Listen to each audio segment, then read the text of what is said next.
a good man. He cares deeply about spiritual things. He is a student of the Bible and has been with us in the men's Bible study regularly. So, welcome. Thank you. As regularly as my lack of a strict sleep schedule allows me, I apologize for missing the past couple of men's Bible studies. My name is Shawn Downing, as my friend here, Wayne Martin, has introduced me so lovely. I have been in Eugene about 4 years now. I have been homeless since 21. I originally wound up on this path. It's difficult to really place a start point where decisions you make as a person started going wrong, or where individuals stopped having your best interests when you hit 18, say. My mother robbed me of $90,000 and the opportunity to start the company of my dreams. And caused, or I should say enabled me. She didn't cause me to do anything. I enabled her to enable me, which is that wonderful feedback loop of family, which traps a whole bunch of people. To ruin a whole bunch of wonderful things in my life at that time. I wanted to drop out at 16 and I didn't.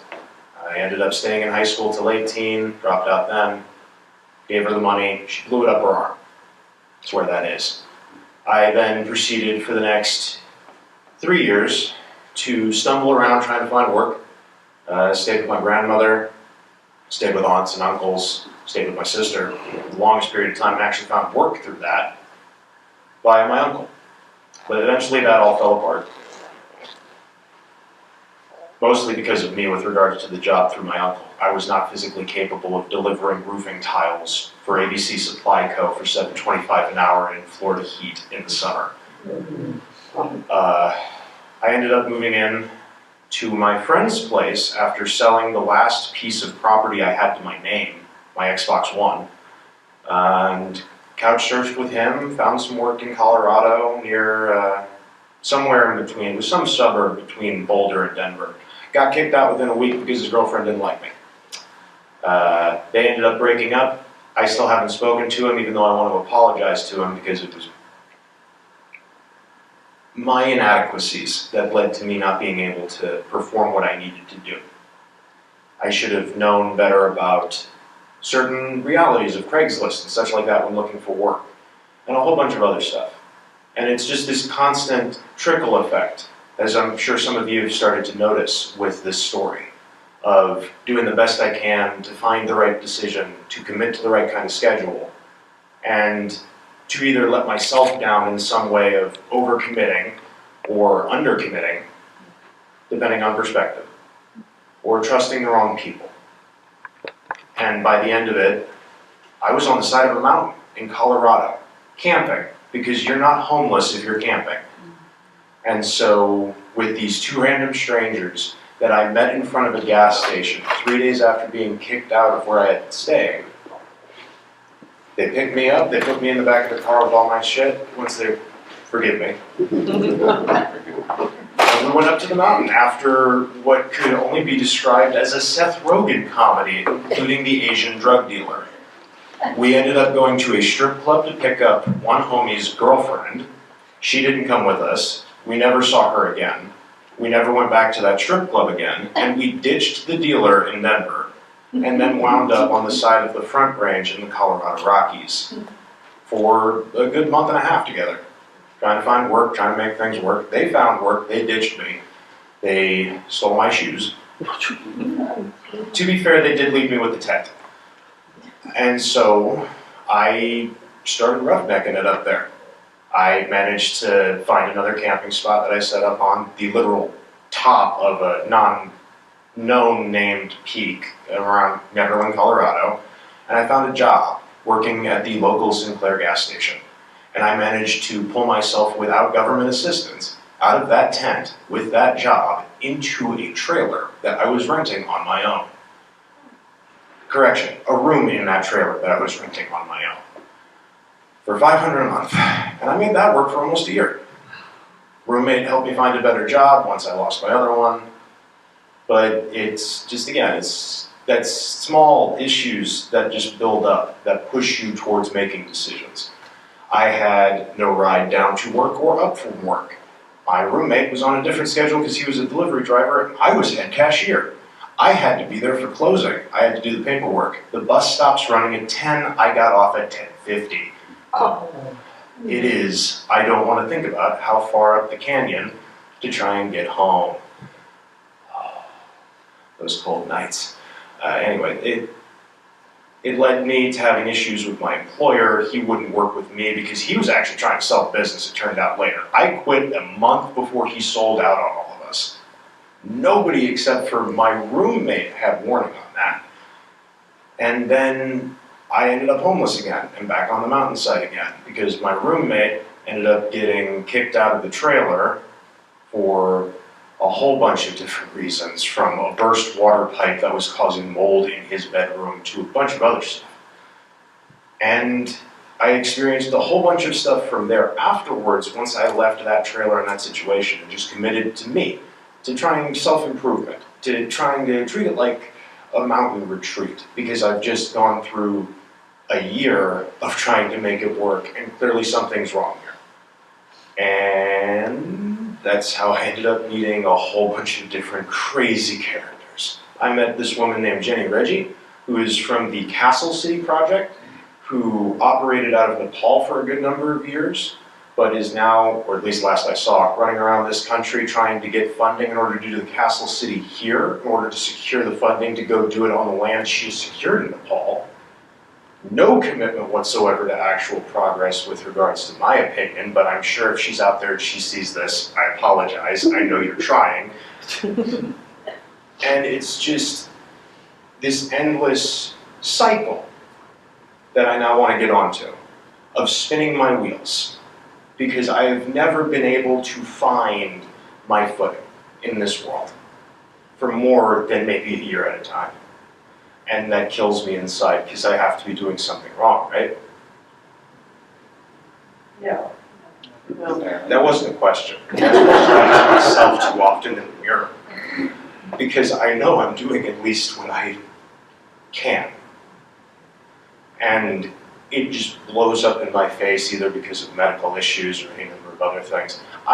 If I may deviate from the story just a bit here, because we're about to get into how I ended up going to California. Oh, I never wanted to go to California. I recently found out that I may have a stomach ulcer.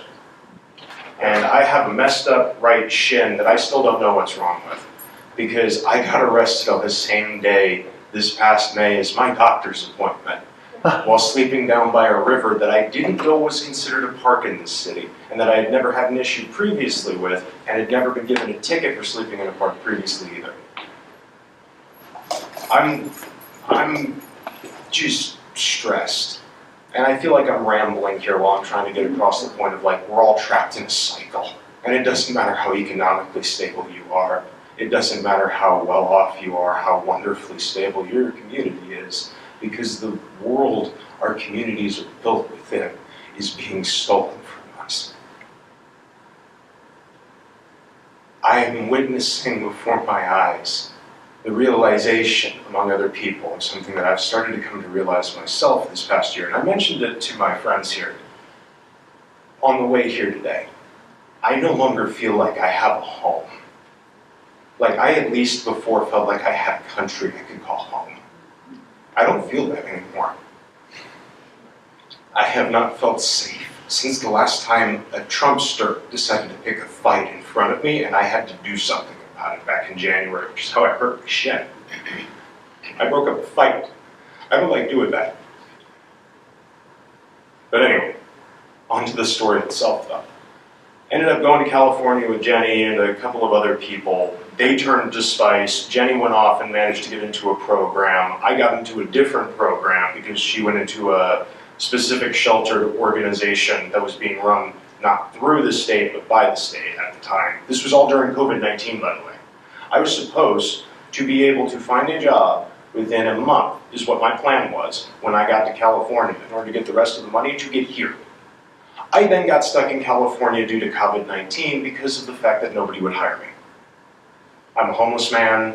in a city under lockdown. I do not have the vaccine. I didn't end up getting the vaccine until I got here. And I turned to alcohol. I turned to alcoholism completely. I gave up. I lost myself in that state, just for the simple fact of like, oh, nobody's accepting my job applications or even questions for applications, unless it's an online one. But even then, not hearing anything back. All these different programs have lines out the blog because of how many people are looking for help and how restrictive everything is now because of COVID-19. Libraries were closed for a good little bit, a whole bunch of other stresses that I dealt with then, and I just turned to alcoholism. And I am a recovered alcoholic now since July 2023. I had a relapse when I turned 30 for a good month. That's why I call it that. And I've been doing the best I can, and I'm grateful to be sober and to be as calm as I am in this crazy, crazy situation that both I'm living through and all of us are living through right now, because none of this is normal. And you do need to believe in that. And it's just an endless cycle, which ends up driving us insane. I sound like I'm crazy up here, like I'm ranting a bit, because I just keep going. And I know some of you are shaking your heads no because you're respectful, and I appreciate that. But I know what I sound like. I talk with other homeless people enough. We are being driven insane by our own actions in some cases, and then in others because we don't know what to do. For every resource there is a lack of information about it to get it into the hands of people. I ended up coming here after I was basically kidnapped by the state of California and put in a hotel room once I convinced them to help me instead of forcing me to go to school, which actually I regret. I wish I had taken them up on that opportunity and gone to school in California, because I probably could have started my drone company there. But instead, I came here under the promise of shelter and the possibility of work out in Springfield, fell apart completely, went broke, paying rent, ended up homeless again, came out here to Eugene. I ran into Wayne at the breakfast. And thank you all for all of your support of that. And thank you all for all your support of the homeless, if I may say that. And just good community in general, because you have a beautiful church here, and I am grateful to be able to call myself a member of this congregation. There aren't enough real local churches left in this country. And I don't say that as an insult to local community or to people's religious faiths. I say that to the understanding of what community really comes down to and is. And that's the connection between people. Happiness doesn't come from material or monetary or any of that kind of value. It comes from who you share it with. And I've figured that out in this journey. The best way possible of putting it is that you should always carry heaven in your heart and hell in your back pocket, because you can always find more of it to pick up off the ground. But heaven is something to be cherished. It's to be shared. It's a single kind act that you don't think is going to go anywhere, but could cause something big. And so I've been struggling to find work now for the past 6 months. Managed to find something through Personnel Source. Still haven't gotten another contract since I, due to medical reasons, flunked out of the job I had. Bob, I believe, offered me work at his bakery. Bill, thank you. I apologize. So, your name being Bill caused me to second guess myself. Joking aside, I have hope, but it's the tiniest shred of blind hope.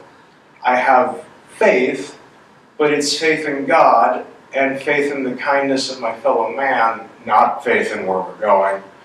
And I have questions of my own that'll never be answered. I've had experiences with faith, now that we've gotten my story in its glib milestones manner out of the way, of how I got here, how my life ended up this way with my own decisions. I don't know how to express a lot of what I've experienced because it's individual. I can't prove to you what I've seen. I can't prove to you what I've done. The lives I've ruined, the people's dreams I have unintentionally shattered while doing what I thought was right. I can't express to you all of the help that God has given me directly. and I don't know how to help you believe. I don't know how to help you find within yourself faith or anything like that. I'm a horrible teacher, even though when I was a child, I was one of those fools who prayed for wisdom and didn't realize the responsibility it comes with. And so, all I can ask is that we keep talking, that we keep communicating, that we keep connection alive like this church fights to every Sunday. And I do not know what to do to give back anymore. Hey, Shawn, let's take about 10 minutes. You can go on to part 2.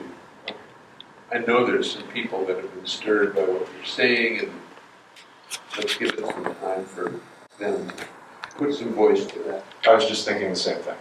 I have a microphone. Yes. Great.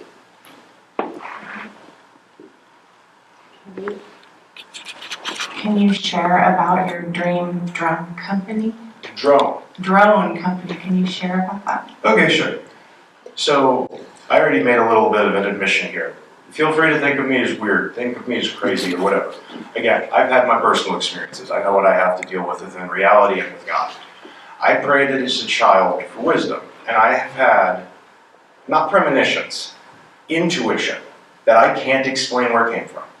Since I was 12, I have wanted to build drones that are meant to crash through other drones as an interceptor, because I knew you could hook a frag grenade up to an FPV drone and drop it since back then.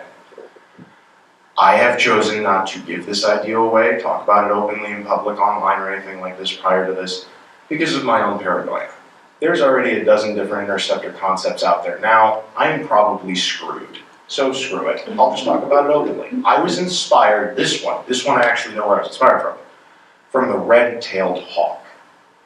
It crashes through other birds, it crashes through our heads. It's one of the most territorial birds on the planet.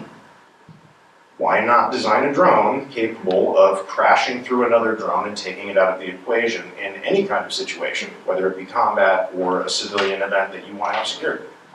And I figured I could sell it to the government for security reasons and the military as well.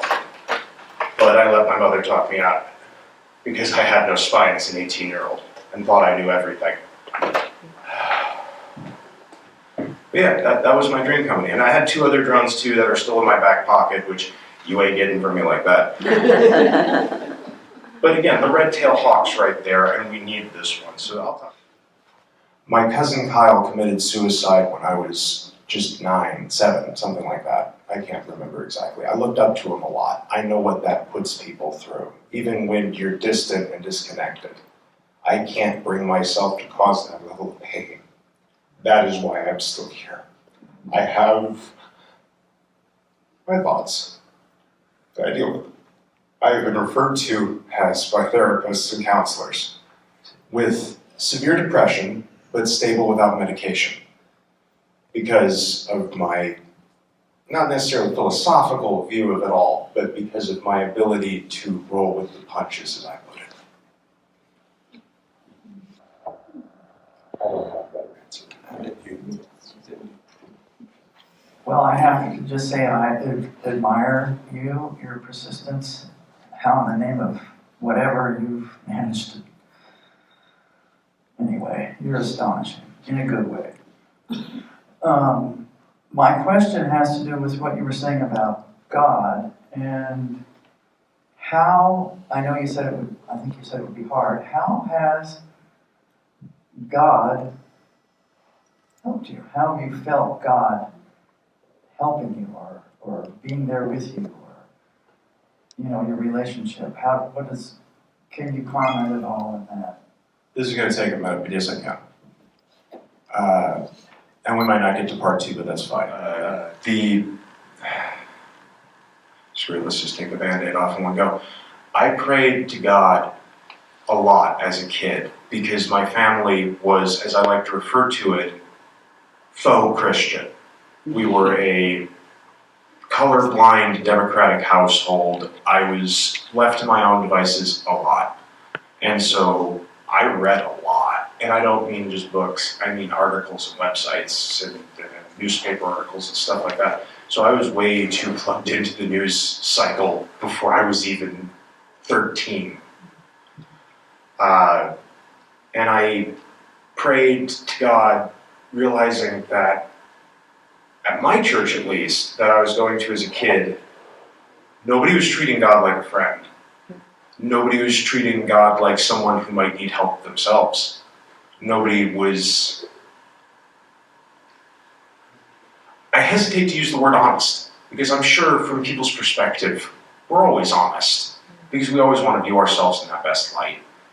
But it just felt like there was something being begged for in that church back then. I prayed to God like I would talk to a friend. I prayed to God on the realities of our situation, because again, I was way too plugged in. And I called us an ace and ace. I called him out on the fact that you were proven just as right as you were wrong by humanity through our course of actions and the demonstration of free will. I realized at a young age that hate and love are two sides of the same coin because they are born from the same seeds, and it's all down how you care for the plant. I realized that God, just as much as mercy is necessary and is very much a beautiful thing, hatred can be born out of mercy too. Let me give you a prime example of our current day and age to try and help you understand how I prayed as a child, and so how God came into my life and started affecting things. Because I said that prayer's a monkey's paw. I feel like when I prayed for God to give me an opportunity to help this country, that he had limited options and that my father's death was the only thing that could enable it. That's my personal belief. That's why I warn people about prayer. Be clear, be honest, be wholehearted, but also understand that there's a limited amount of energy, there's a limited amount of capability in what can be affected because of our free will. You have to hit the stone just right to get it to fragment correctly, so that you get the pieces you want. And sometimes you even then still don't get the pieces you want because it's going to go however the lines are going to split. And that's free will. I can give you all of the pieces to a puzzle. You have to choose to sit down and participate in it. It's just like with me. I have all the pieces I need to do what I need to do. I keep getting in my own way. And so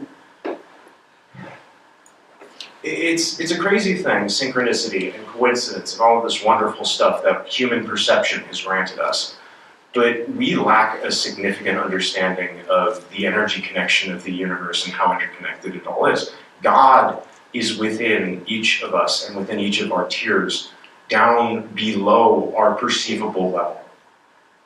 And he will always be with us, but he's an extension of us too. He's shaped by us to a certain degree, or she, or they, or however you choose to view them. So that's something I'd actually like to clarify that I forgot to even mention here. I am not technically a Christian, and I appreciate every last one of you for letting me be here a part of this congregation. I consider myself a dimensional theist. I believe that God and other gods throughout human history have been somewhat manifestations of us just as much as of reality itself, and that they exist on such a plane that they exist across all dimensions, both within our reality and also the multiverse. And that's my personal belief. I have no way of proving it. It's just an assumption based off of my anecdotal experiences of the wildest stuff, from successful telepathy usage to seeing all this other crazy stuff happen in my life that I've prayed for that had no reason to happen otherwise. Which brings me to an admission I need to make. Like I said, I can't make you believe all of the pain I've caused through various mechanisms and such. I've hurt beautiful women without meaning to, because I didn't realize they were there waiting for me. And now I've ruined the relationship in my life via telepathy and my inability to commit to the tasks that I prayed to God to have as a child. I prayed for responsibility, for wisdom, to commit to saving my species and to fight for sentient life. That's the kind of stupid kid I was. And so here I am now, having had plethoras of opportunities, screwed just as many of them up myself as other people have on my behalf, and I enabled them to on my behalf. There's a reason I want to burn down the Eugene mission. But I'll leave that as a personal gripe to the side. And it's just, I don't know how to get you to believe in the power within yourselves. I don't know how to get you to believe in that again. Because magic is not magic. It is a scientific process of reality beneath the highest layers that we see. We are all interconnected. You're made up of matter, right? Every last one of us here? Right. And matter's made up of energy, and energy is made up of quantum particles. And so you right now, even if you're not consciously doing it, guess what? You're communicating with a galaxy somewhere else where your sister particles are. Right now, telling it where your particle positions are. I don't care if we're star shit or not in the eyes of Neil deGrasse Tyson. Congratulations on having a perspective. That's very human. We all have them. And we all have potential. And I have witnessed such wasting of potential that it has killed me inside in ways I can't describe. And I felt my own potential. And now I'm rambling way beyond where I should have left this question's answer. But I want you all to believe in miracles again. Because you need yourselves to give you that gift. Because that's the first step in unlocking so much more of humanity than you could ever possibly comprehend. We are meant to stand with God in His kingdom. That's why we're able to kneel and stand. Anyway. Well, part two is just me trying to get across to everybody that homeless people are humans, that we have dreams, that we have visions for our future, that we have our own amount of agency we would like to express and stuff like that, because I know that my homie John Rathman, who's going to be in here next Sunday, is going to basically speak with my full voice. So the second part of this was just to go through this like I was going to treat y'all like a pitch meeting almost, and I was going to walk you through the company that I had originally wanted to start and so forth, which is more faceted than just more multifaceted than just a drone company. It was also going to have an entertainment wing and a whole bunch of other stuff. But like I said, I let my mother turn me into a liar. And that's me being a liar by going with what my mother wanted instead of what I wanted. That's all it was going to be. It was going to try and inspire y'all to remember that, just like I have been forgetting, that even the dude who's Fetty leaning over like this is still human. And does deserve at least that, I apologize for speaking so loudly into the mic like that, is still deserving of some amount of respect. Absolutely. I always remind myself, and I always do my best to give when I have extra, because everybody deserves to eat. Even Jesus was on side with that. And we're now living in an age where those programs are not even just under threat, they're on the executioner's block. And we can't keep mincing words just to protect people's feelings about this stuff. This is the level of it. This is the level of it. Not just for me, not just for us out there, but for all of us. Question. I just have a question. What do you see in your future? What are you looking at in the future? If I'm right, the world's going to end this year. That's our future. But what about your future? No, I'm being honest with you. That's, if I was, let me rephrase that. If I was right and we have failed to be small enough, and I won't go any more detailed than that, the world ends this year. But at that same token, it could end in a number of other ways too, so it doesn't matter about me going into that little nightmare bubble from my childhood in more detail. Please, please God, make me be small enough. Anyway, the reality is we've got nuclear war possibly on the front of our burners. We've got the country about to descend into a civil war. Nobody wants to take it seriously enough, because even though MAGA's finally getting Trump's hatred, he's not giving it to him in a way that they comprehend enough to realize that he's being an abusive parent. And so it's all going to come apart, it seems here, by the end of next January, is my assumption. I'm trying to find a job in order to make the money to pay back the woman I love, because she spent an obscene amount of money chasing after me while I was at the Eugene mission, and they told me that nobody was looking for me. and told her she was crazy because the dude who did my intake had a brain tumor and didn't do my intake correctly, as well as like 4 other people, one of which was a friend of mine who got screwed over on his SSDI because of the fact because all of his history of paperwork going back years got lost and not properly reported. So, with what you said, and you seem to still be really upbeat. So, what kind of miracles or dreams or inspiration is there for us to believe in? What do you believe in? That's, I mean, if the world ends next year, that's not really the most Well, inspirational. let me clarify on that last one right there. When I say the world, when I was talking to you just now, I do not mean community. I do not mean human tribalism. I don't even mean necessarily nation-statism. I mean this world we have built now. Oh, okay. I mean this society, if that's a better word for you. I try to avoid using that word because the Joker movie killed everyone's respect for it, and it's just ruined my appreciation for society itself for it. But regardless, it's to speak of miracles and such like that to believe in dreams and visions. It's funny you mentioned that last part. Because I've had some. Like I said, I had dreams when I was a kid that terrified me, terrorized me, and I prayed God would spread them to another homie of mine, and he did. And he had them the same way I did, as far as I'm aware, because God never corrected me on that assumption. And he would never talk to me about them because he had to actually go to therapy, a paid therapist over them. And anyway, the horrors that I have seen aside in my dreams, I have also seen beautiful things. The woman I love has the most radiant soul I've ever seen in my entire life, and she visited me in a dream once underneath this oak tree that I was actually arrested at this past May, that I was sleeping under. She visited me in a dream and asked me what I had done to my forehead. So one of these scars was from the result of me slipping recently while dodging a car and kissing a curb with my forehead. The other one, the one she was asking me about back in January in my dream, was the result of me headbutting a chain link fence because I couldn't bring myself to place hands upon the old man who was getting in my way of beating the living daylights out of a meth head who had rolled up on me at 6:50 in the morning, blasting music. Remember, they're human. We're all human. I don't know what to tell you to get you on board with it if you're not. And I want to believe you're all on board with it because I believe firmly you all want to be on board with it because it's a beautiful thing to experience and it is a wonderful knowledge that God is real. But how do I get you to experience a miracle I've experienced? How do I get you to see synchronicity for that little tipping of the scale that it is on occasion, beyond just coincidence?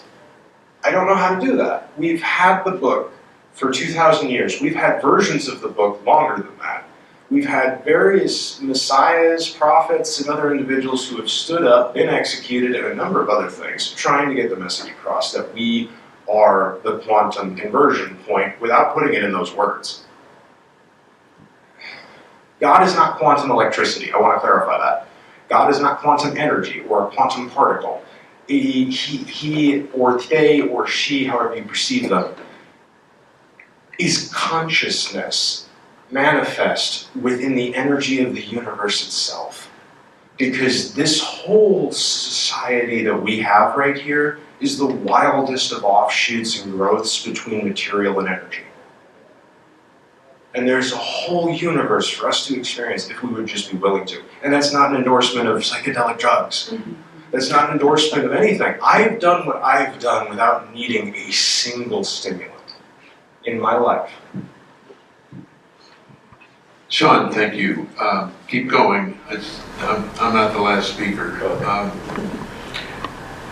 We're experiencing sharing and words that, of course, need to be written down. And I urge you, I just want to point out actually I won't urge you. I won't give you any advice. I think it would be helpful if you keep a journal because this way more of us can have access to what we're hearing. Secondly, we actually do need, especially now that John is going to be with us next week, whom you have not met, we need to form a listening group or a sharing group about what to do other than just listen to homeless people. Yeah, we have energy and frankly just very good organizational skills as a body, and we need to talk about, we need to listen to how we can form around them. Okay? So let's not forget that. I mentioned earlier that there are a lack of real community is what I'll use instead, because real religion is everywhere, real church is everywhere and all of that. But real community where you get together and you have a bake sale together and you talk with people and you actually want to be there is rare. Going to a Bible study you enjoy and want to be at and regret missing is rare in place because of various intertwinings and so forth of my reality and of how wild and crazy and probably put him in a padded cell levels my story gets to. I don't even know. I know how I view other people and have viewed other people when they make some of the claims that I have made up here, made some of the statements of what I've experienced and done up here. And so I've always been afraid of talking about it. Back in the state of Florida, this is the sort of stuff that would get you vapor acted. I would have no rights. That's why I'm hesitant to talk about all of this. That's why I don't know how to convey to you faith in yourselves, faith in the soul. Because God already has faith in us. That's why we have free will. That's why He's okay with the fact that He got proven right and wrong simultaneously by us. You have another question?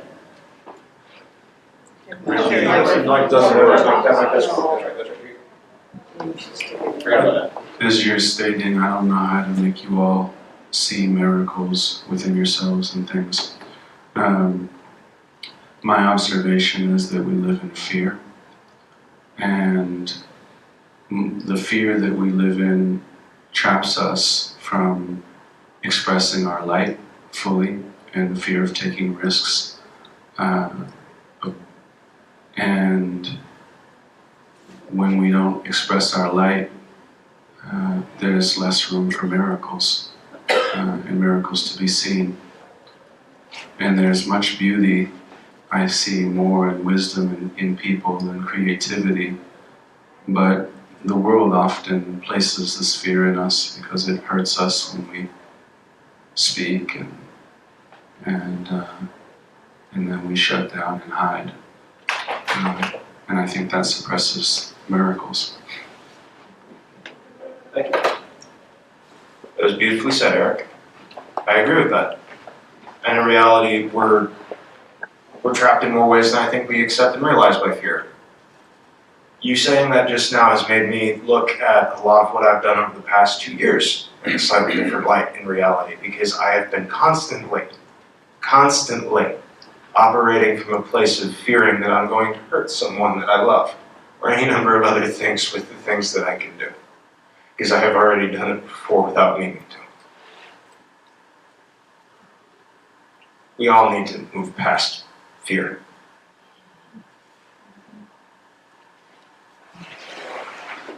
Any further questions, or?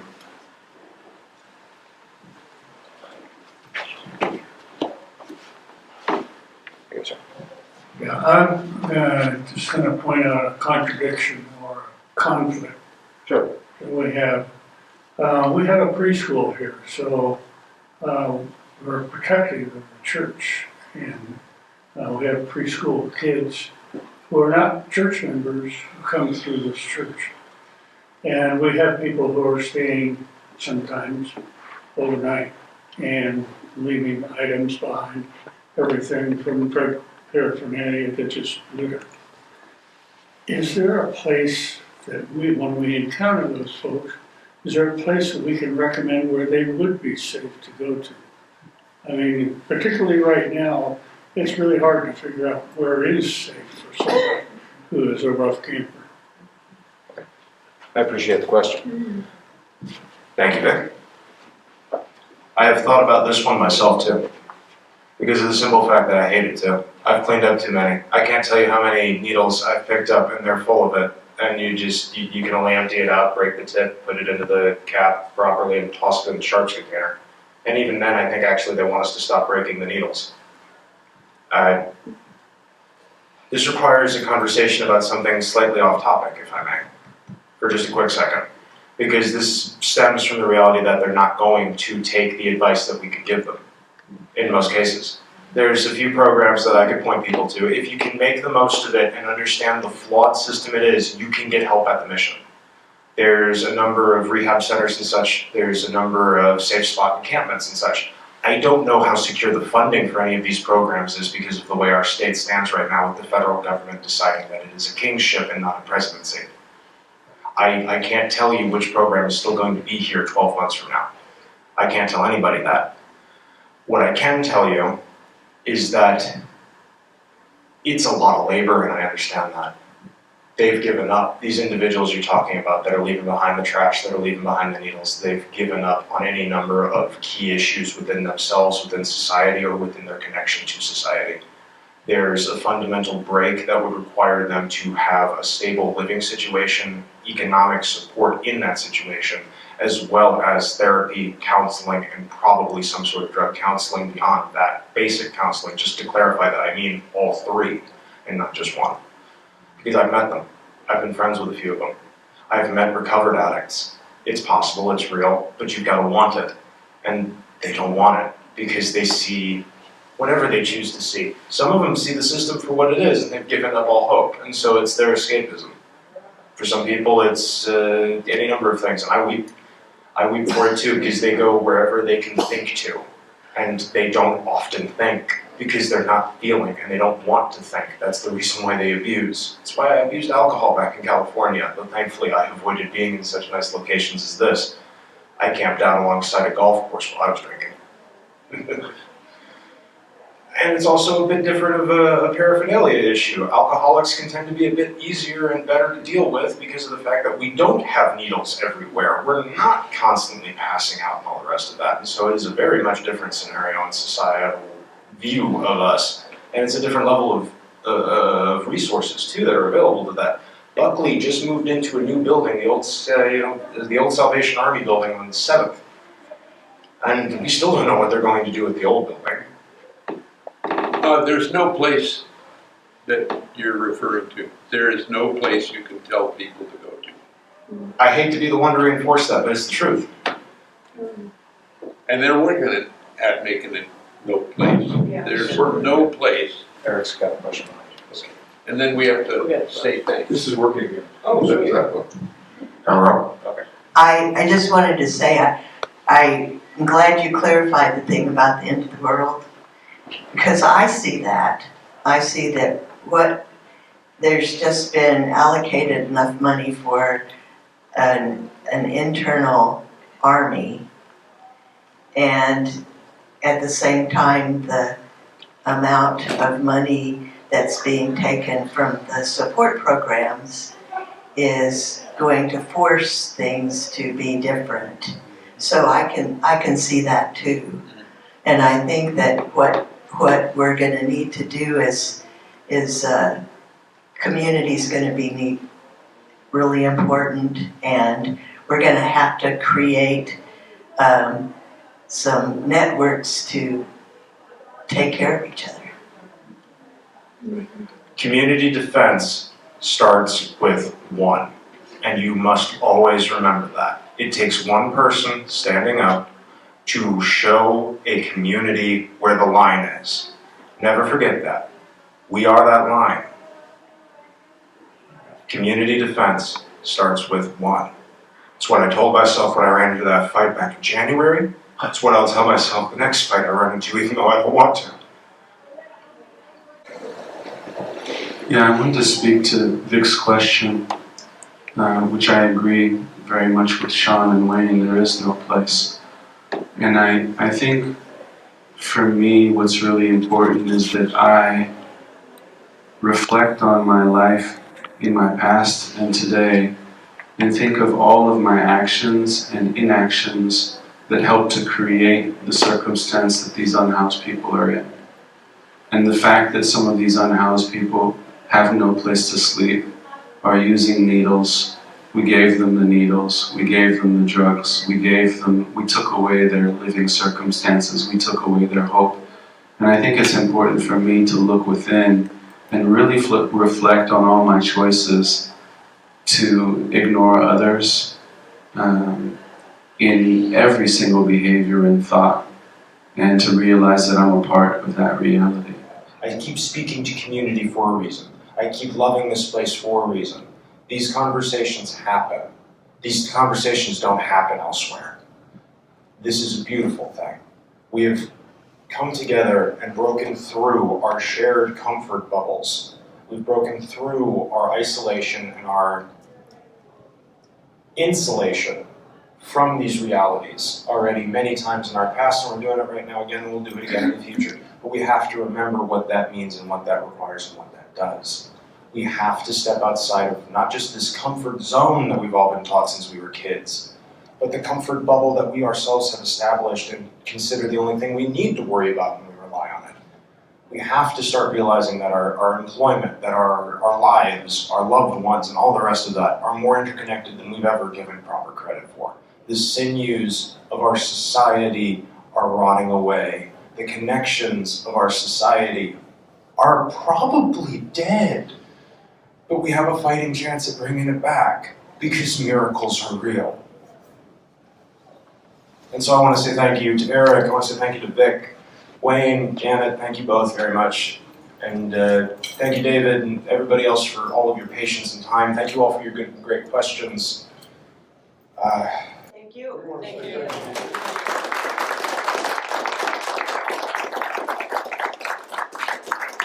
But most importantly of all, thank you for still being here in the fight.